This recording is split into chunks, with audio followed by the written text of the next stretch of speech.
MSW Media. This episode is sponsored by Green Pan, healthy ceramic nonstick cookware.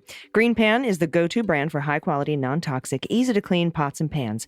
Head to greenpan.us and use promo code DailyBeans, and you'll receive 30% off your entire order, plus free shipping on orders over $99.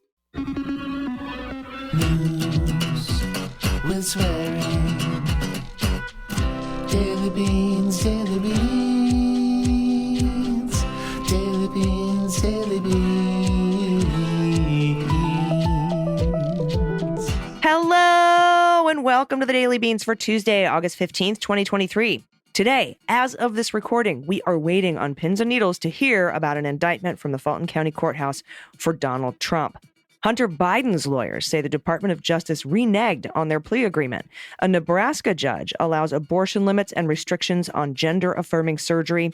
Judge Merchan in the Manhattan DA case has denied to recuse himself. As of today, there are 3 military services without leadership for the first time in history. I'm Allison Gill. And I'm Dana Goldberg. Hey, Dana. Happy Tuesday. Happy Tuesday to you, AG. I know we were waiting patiently for more indictments to drop. It may happen while we're recording. We don't know.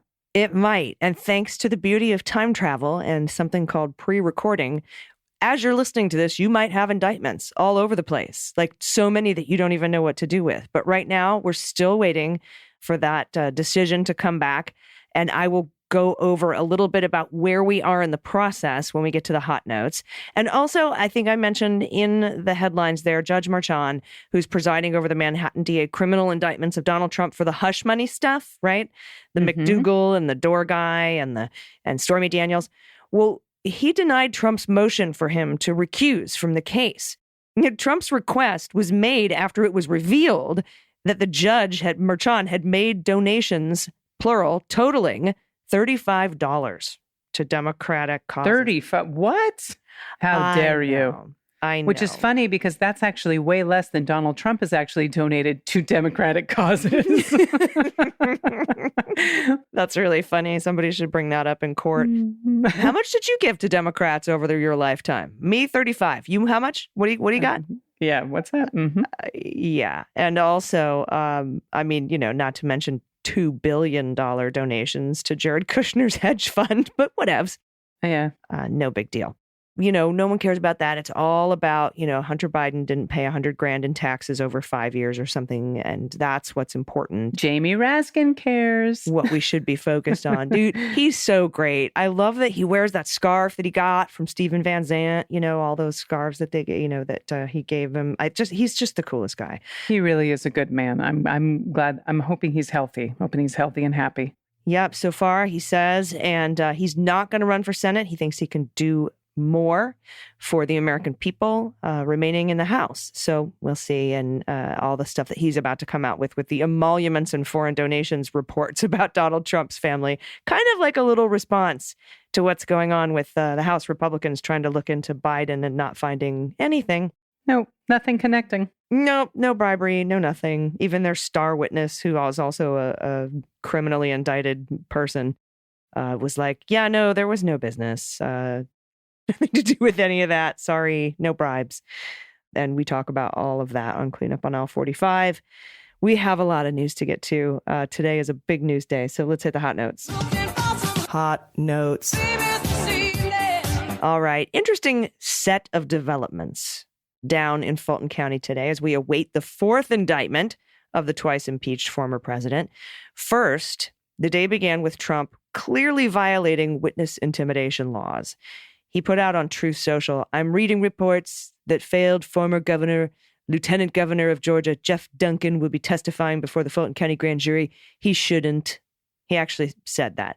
I don't know of a clearer example of trying to intimidate a witness not to testify besides going on your social media platform that you own and saying that you shouldn't testify. I don't think that there's It's so infuriating that he's getting away with this shit. And I know a lot of the listeners feel the same way. Anyone else would be be held right now in prison until their cases. This is Well, he insane. might not be. He might not be because we still don't have an indictment down here. And she may bring this charge and it will definitely come up at arraignment. Oh, that's fair. That's true. This is a different case. He hasn't been indicted in yet.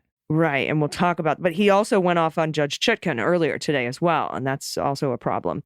But this is important because, first of all, it's a felony to intimidate witnesses in Georgia. And the statute is designed just for exactly this statement that he made. Additionally, Dana, witness intimidation is a predicate crime for Georgia racketeering charges. Which they're going after him for. Mm-hmm. And you could just slide that right under there with what he did this morning. And some folks on the ground are rumoring that the reason that she wanted to get this done today instead of bringing people in tomorrow also was because of the immediacy of what he tweeted. But we don't know that that's for sure. That's just kind of the feeling on the ground. Those are the vibes, right? Other predicate crimes, which, by the way, don't have to be completed. They just have to be attempted to be able to charge racketeering in Georgia, include forgery, computer trespass, and we know forgery happened with the fraudulent elector scheme certificates, and we know computer trespass happened with the Coffee County voter data burglary that was planned in the Oval Office on December 18th. Among other times, there's more connecting Donald Trump to that specific scheme. But besides that, Dana, with regard to being granted bail or for him to face some consequences for what he said this morning on Truth Social about Jeff Duncan, the onus is on the defendant in Georgia to prove that they are not a risk for witness intimidation or obstructing justice. He's not doing a very good job so far. Right. And like I said, some people think the reason the DA brought everyone in today instead of allowing a couple of people to come in tomorrow, they were originally scheduled to come in tomorrow, like George Cheedy, the journalist who stumbled into the room when the Republicans were filling out their fraudulent elector certificate. And they were like, well, he's got a phone, get him out of here. And he's like, what are you guys doing? And they're like, educating meeting. What are you doing? They totally were trying to keep it a secret.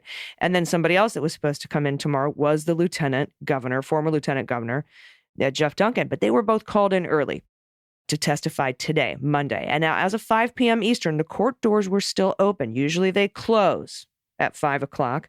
But the court doors were still open. Judge McBurney is on standby to preside over potential returns of indictments. In Georgia, they don't file indictments under seal. They get the bill, the true bill or the no bill, and then they walk it over to the presiding judge who announces it. And that's it. That's what we're all waiting for right now.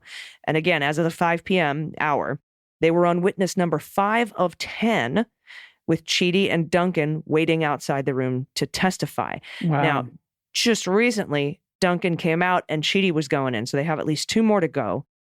It's about 7:15 p.m. there.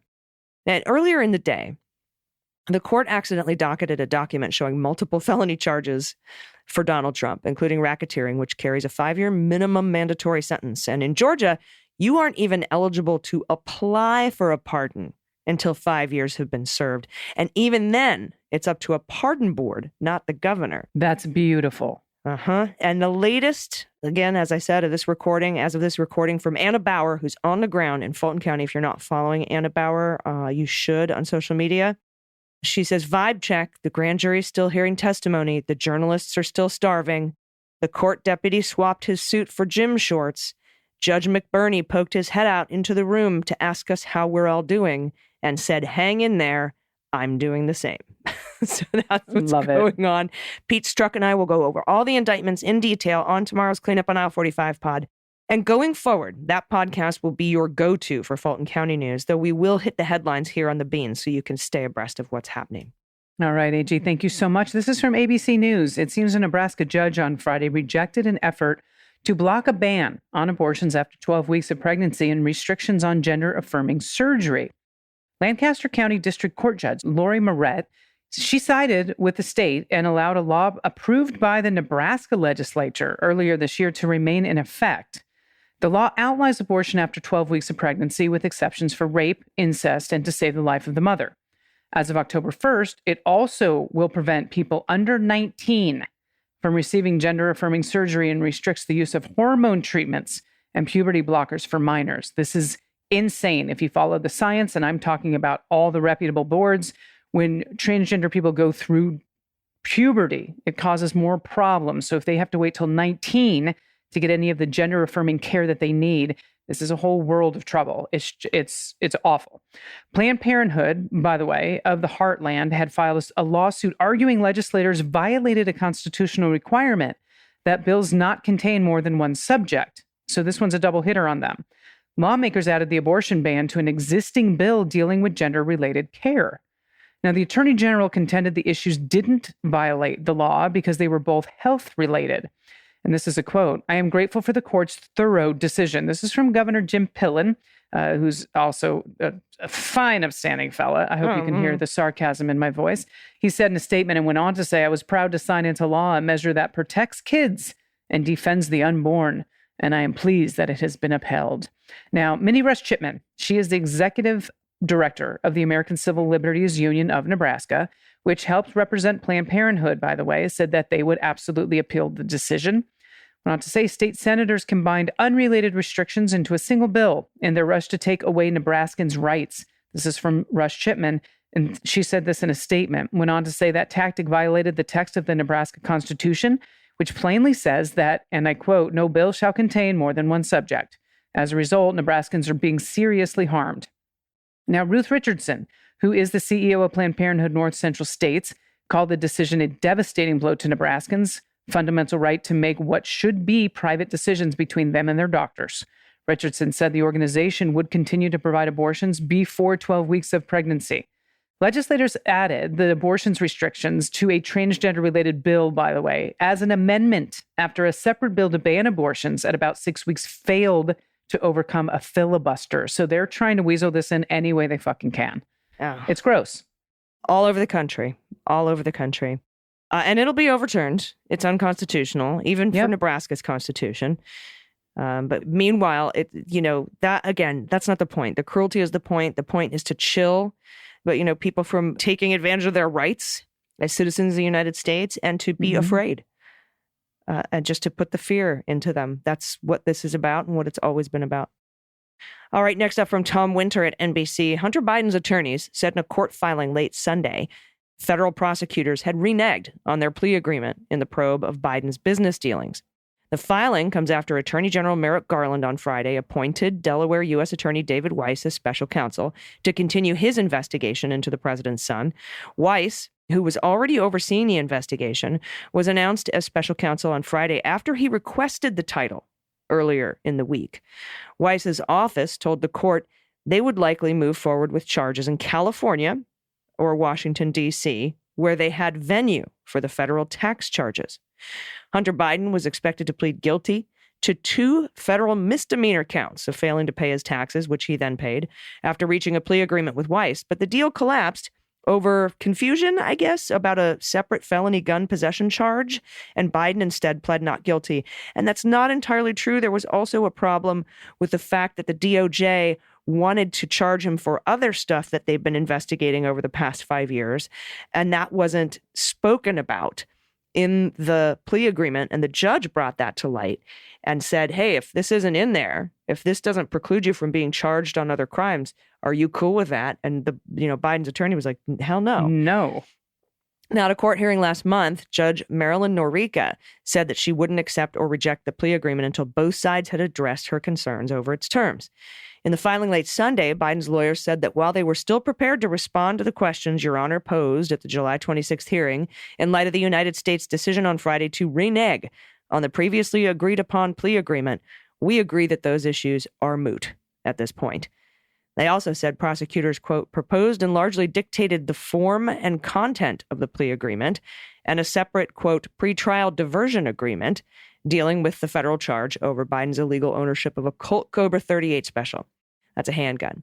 Biden had conceivably reached a pretrial agreement about the issue that would delay the charges for 2 years, assuming he did not violate certain terms, which included being added to the National Instant Criminal Background Check System, no use of controlled substances or alcohol, and no violations of local, state, or federal laws. And if he violated the terms of that agreement, he could be charged with that gun felony.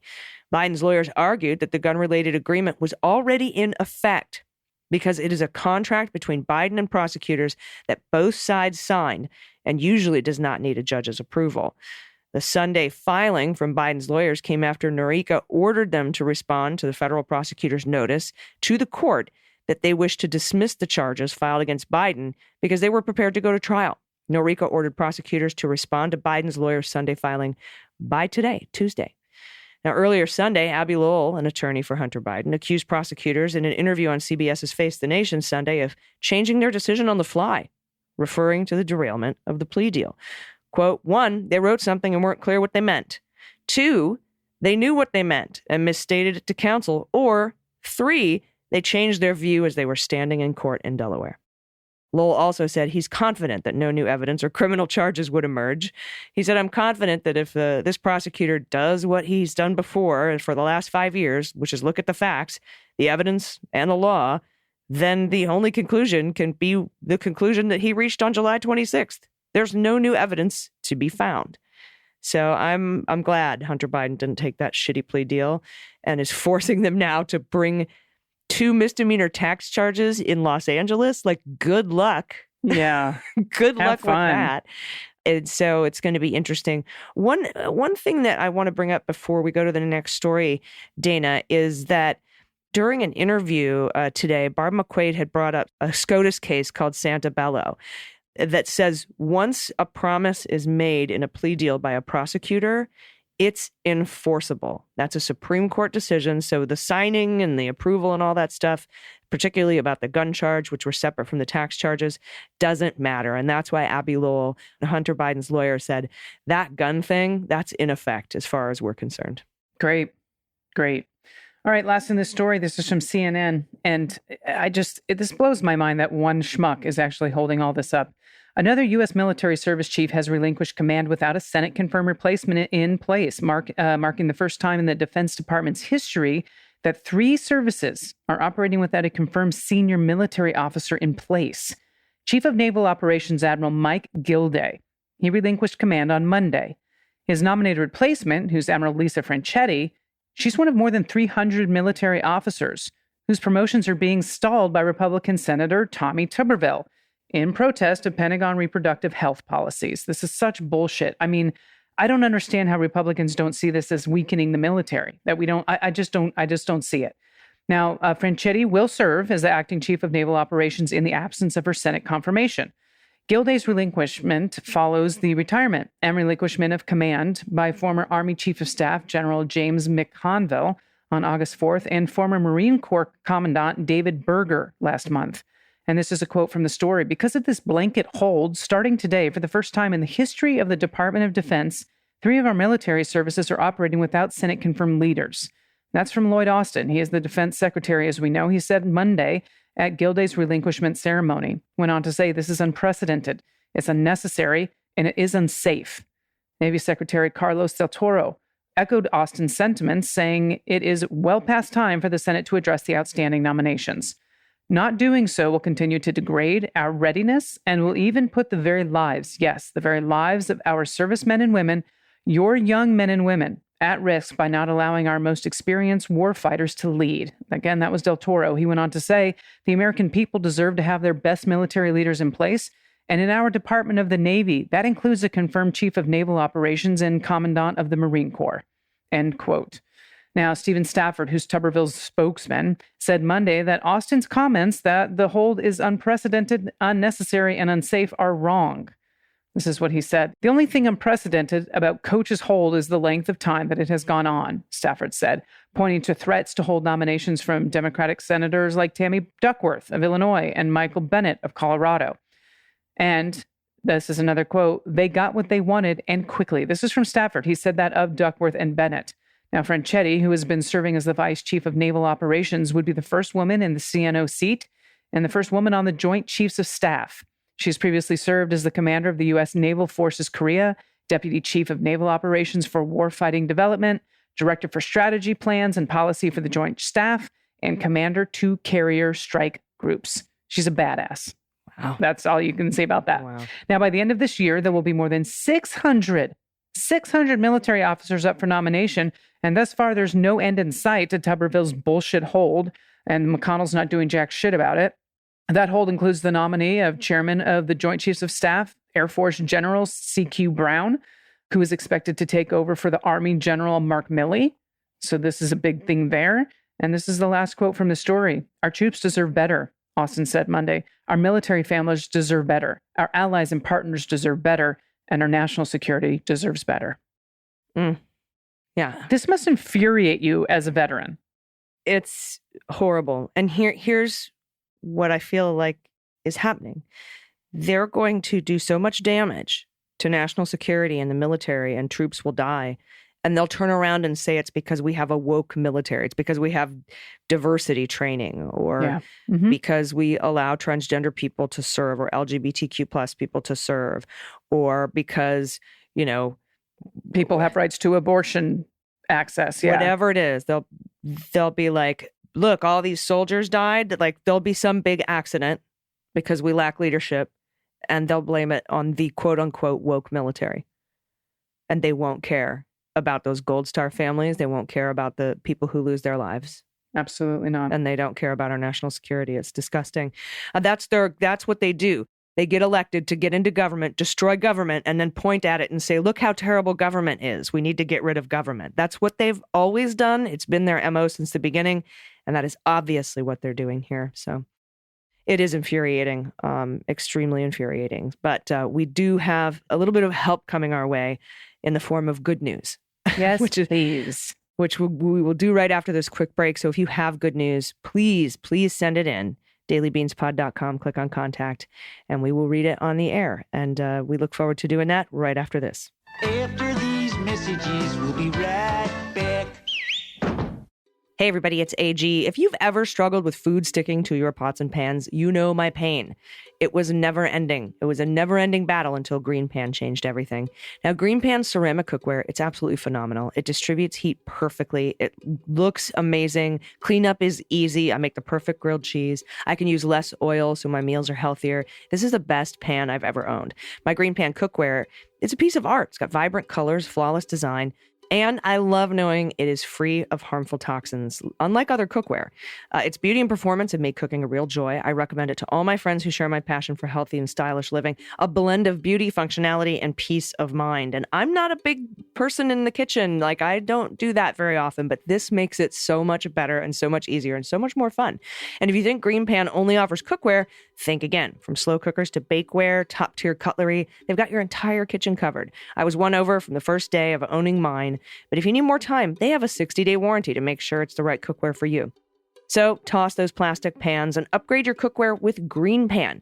Head to greenpan.us and use promo code DailyBeans, and you'll receive 30% off your entire order, plus free shipping on orders over $99. That's right. Whether you buy one pan or a whole set, that is 30% off. So head to greenpan.us. Make sure you use our promo code DailyBeans to let them know we sent you. Everybody, welcome back. It's time for the good news. Who likes good news? Everyone? Then good news, everyone!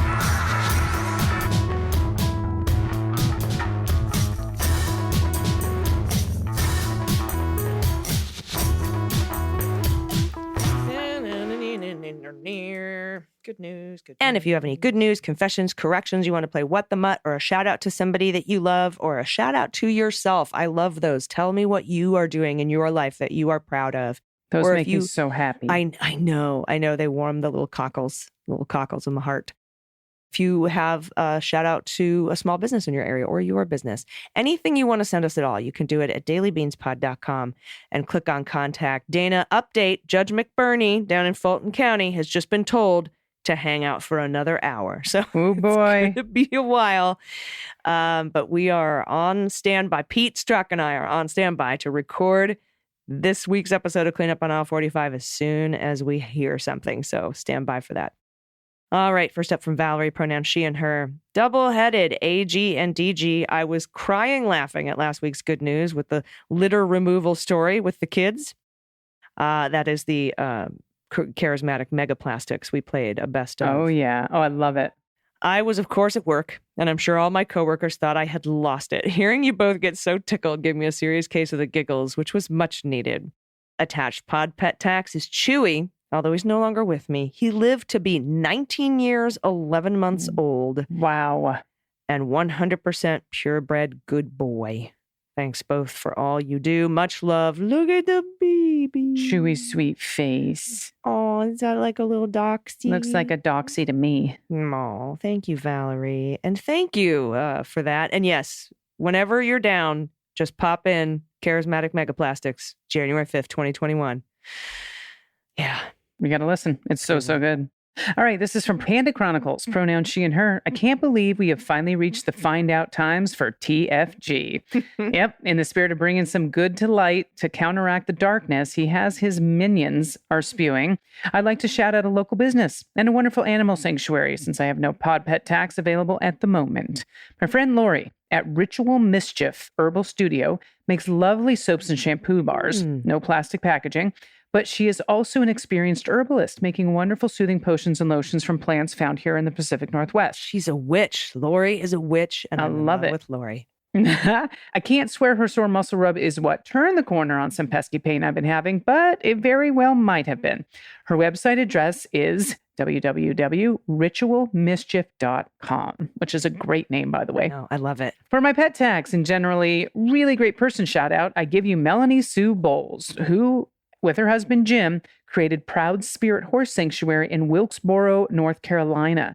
They rescue and give shelter to horses and dogs and cats who have not had a good life, and they let them live out their days with care and dignity and health. Aww. She is also a wonderful writer and has written several books about Proud Spirit, along with a delightful middle grade book called Liberty Biscuit. If there's anyone who's doing divine work, it is Melanie Sue and Jim. You can read about them at horsesofproudspirit.org. horsesofproudspirit.org. You can have fun time playing what the heck wine with her horses. And me, I'm pandaing along. Very cute. Your comment the other week on aisle 45 inspired the tune I share in the photos. Oh, pandas.